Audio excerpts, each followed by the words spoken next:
ইরানের চলমান সরকার বিরোধী বিক্ষোভের প্রেক্ষাপটে আবারও আলোচনায় উঠে এসেছেন দেশটির শেষ শাহ মোহাম্মদ রেজা শাহ পাহলভীর জ্যেষ্ঠ পুত্র রেজা পাহলভী।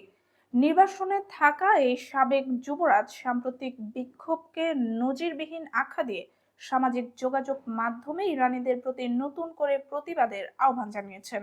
তার দাবি, শাসক গোষ্ঠী গভীর আতঙ্কে ভুগছে এবং আন্দোলন দমাতে আবারও ইন্টারনেট বন্ধের পথেই হাঁটছে।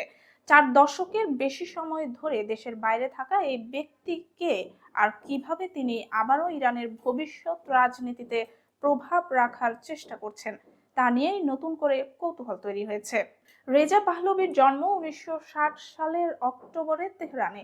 রাজতান্ত্রিক শাসন ব্যবস্থার উত্তরাধিকারী হিসেবে শৈশব থেকে তাকে সিংহাসনের জন্য প্রস্তুত করা হচ্ছিল। গৃহশিক্ষকের তত্ত্বাবধানে পড়াশোনা, রাজকীয় প্রোটোকল এবং ভবিষ্যৎ শাসক হিসেবে প্রশিক্ষণ সবকিছুই ছিল তার দৈনন্দিন জীবনের অংশ।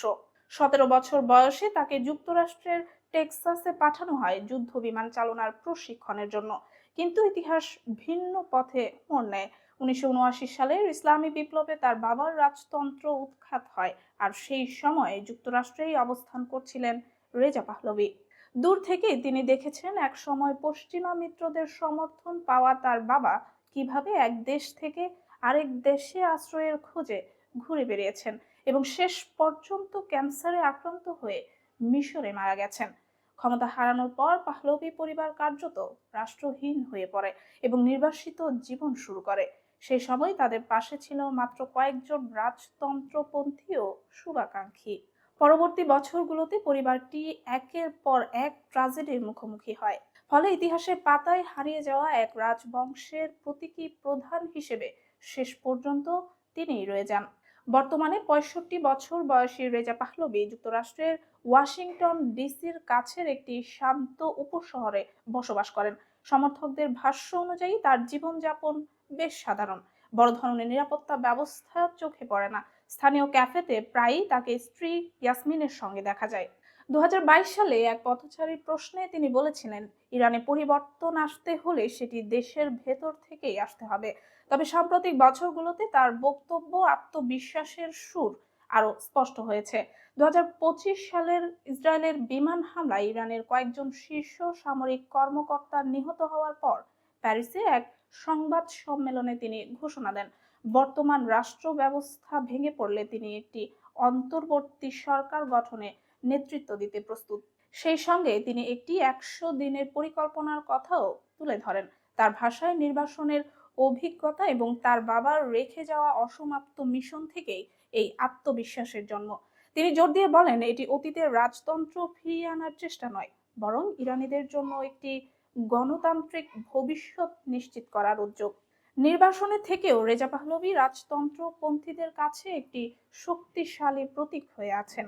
অনেক ইরানের স্মৃতিতে পাহলভী শাসনামল মানে দ্রুত আধুনিকায়ন ও পশ্চিমা বিশ্বের সঙ্গে ঘনিষ্ঠ সম্পর্ক।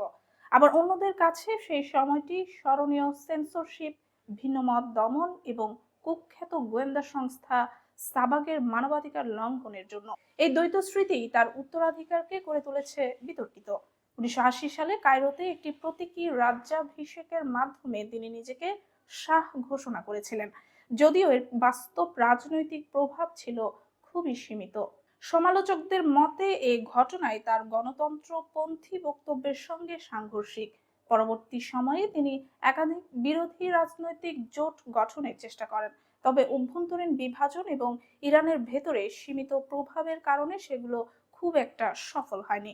তিনি সহিংসতা বরাবরই প্রত্যাখ্যান করেছেন এবং মুজাহিদিনে খালেকের মতো সশস্ত্র গোষ্ঠী থেকে নিজেকে দূরে রেখেছেন।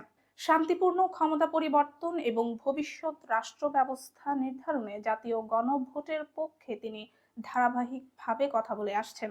সাম্প্রতিক বছরগুলোতে ইরানে বিক্ষোভ বাড়ার সঙ্গে সঙ্গে আন্তর্জাতিক অঙ্গনে তাকে ঘিরে আগ্রহ বেড়েছে।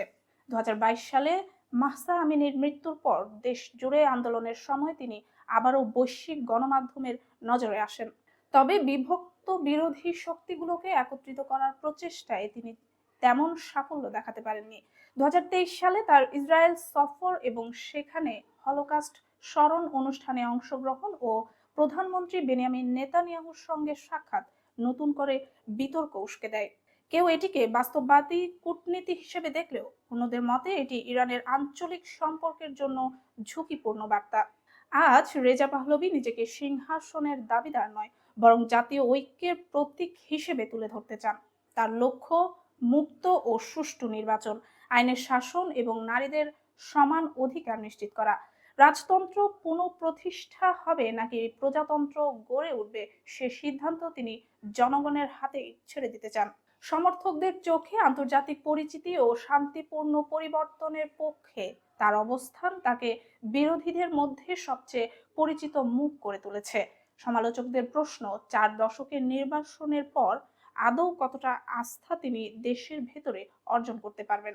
এই অনিশ্চয়তার মাঝেই রেজা পাহলভি ইরানের অতীত ও ভবিষ্যতের সংযোগস্থলে দাঁড়িয়ে থাকা এক বিতর্কিত কিন্তু গুরুত্বপূর্ণ নাম। চীন ও রাশিয়ার প্রভাব ঠেকাতে গ্রিনল্যান্ডে যুক্তরাষ্ট্রের মালিকানা প্রতিষ্ঠা করা জরুরি বলে মন্তব্য করেছেন মার্কিন প্রেসিডেন্ট ডোনাল্ড ট্রাম্প। স্পষ্ট ভাষায় তিনি জানিয়েছেন, গ্রিনল্যান্ড নিয়ে যুক্তরাষ্ট্র কিছু একটা করবেই, তার ডেনমার্ক বা গ্রিনল্যান্ডের জনগণ পছন্দ করুক বা না করুক। হোয়াইট হাউসের ওভাল অফিসে তেল কোম্পানির নির্বাহীদের সঙ্গে বৈঠকের সময় সাংবাদিকদের সঙ্গে আলাপকালে ট্রাম্প বলেন, যুক্তরাষ্ট্র যদি এখনই পদক্ষেপ না নেয় তাহলে ভবিষ্যতে রাশিয়া বা চীন গ্রিনল্যান্ড দখলে নিতে পারে। আমরা চাই না রাশিয়া বা চীন আমাদের প্রতিবেশী হোক। বার্তা সংস্থা রয়টার্স এ তথ্য জানিয়েছে। ট্রাম্পের ভাষ্য অনুযায়ী 1951 সালের এক চুক্তির আওতায় গ্রিনল্যান্ডে যুক্তরাষ্ট্রের সামরিক উপস্থিতি থাকলেও তা দ্বীপটির নিরাপত্তা নিশ্চিত করার জন্য যথেষ্ট নয়। তার মতে, প্রকৃত সুরক্ষা নিশ্চিত করতে হলে শুধু সামরিক ঘাঁটি নয়, গ্রিনল্যান্ডের উপর সরাসরি নিয়ন্ত্রণ বা মালিকানা প্রয়োজন। ইজারা নিয়ে সুরক্ষা দেওয়া যায় না, মালিকানা থাকলেই তা সম্ভব, বলেন তিনি।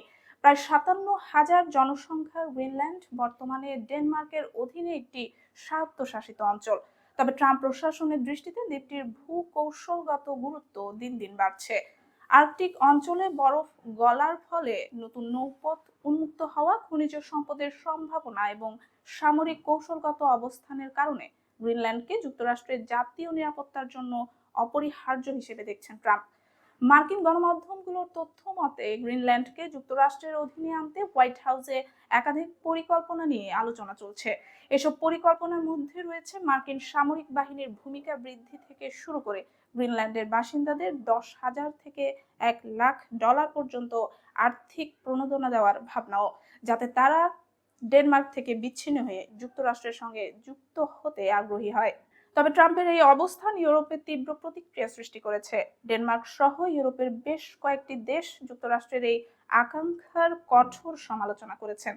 কোপেনহেগেনের পক্ষ থেকে হুঁশিয়ারি দিয়ে বলা হয়েছে, গ্রিনল্যান্ড দখলের চেষ্টা হলে আগে গুলি পরে প্রশ্ন, এমন অবস্থান নেওয়া হবে। যুক্তরাষ্ট্র ও ডেনমার্ক উভয়ই নেটো জোটের সদস্য হওয়ায় গ্রিনল্যান্ডে সম্ভাব্য মার্কিন সামরিক পদক্ষেপ জোটের ভেতরেও অস্বস্তি তৈরি করেছে। এই পরিস্থিতিতে মঙ্গলবার France, Germany, Italy, Poland, Spain, Britain ও ডেনমার্ক এক যৌথ বিবৃতিতে জানায়, গ্রিনল্যান্ডের ভবিষ্যৎ এবং ডেনমার্কের সঙ্গে এর সম্পর্ক কেমন হবে সে সিদ্ধান্ত নেওয়ার অধিকার একমাত্র গ্রিনল্যান্ড ও ডেনমার্কেরই রয়েছে। সব মিলিয়ে গ্রিনল্যান্ড প্রশ্নে ট্রাম্পের অনড় অবস্থান যুক্তরাষ্ট্র ইউরোপ সম্পর্কের মধ্যে নতুন করে টানাপোড়েন তৈরি করেছে। একই সঙ্গে এটি আর্কটিক অঞ্চলকে ঘিরে বৈশ্বিক শক্তিগুলোর প্রতিযোগিতাকে আরো প্রকাশ্য ও সংঘাতপূর্ণ করে তুলেছে বলে মনে করছেন বিশ্লেষকেরা।